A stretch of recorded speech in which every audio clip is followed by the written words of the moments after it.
მოგესალმებით ქალბატონებო ბატონებო, მინდა უცხოელი მადლობა გადამიხადოთ ყველას და ჩვენ შეერაუხოთ თავისი ჩვენ სამხედრო თანამშრომლობა მანანა მიქაბერიძე.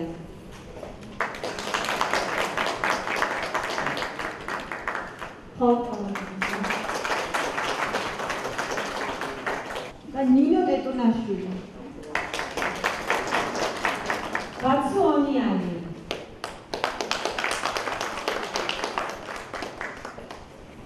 ამარ ყუთარაშვილი.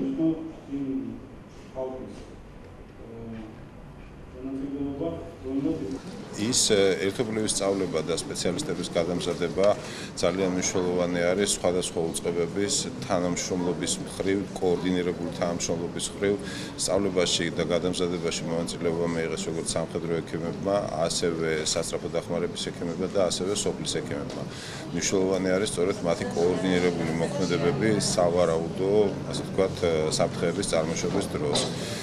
გადამზადებამ ჩაიარა წარმატებით, ამის მერე იყო ერთობლივი სწავლება, რომელიც ასევე წარმატებული იყო და დღეს ამ სწავლებაში მონაწილე ადამიანები მქონდა პატივი, რომ დაგვეჯილდოვებია ერთობლივად. სულ 50-მა სამხედრო ექიმმა გაიარა ეს მიიღო სწავლებაში მონაწილეობა, აქედან შეირჩა 11 საუკეთესო, რომელსაც გადაეცემა სერტიფიკატი.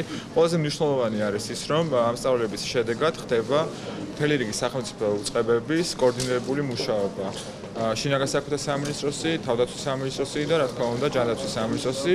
ეს არის კარგი, რადგანაც თუკი რაიმე მოხდა ქვეყანაში სერიოზული, ამ სამინისტროებს ექნებათ ერთად მუშაობის გამოცდილება, შესაბამისად უმოკლეს ვადებში მოხდება კრიზისის გამოხატვა.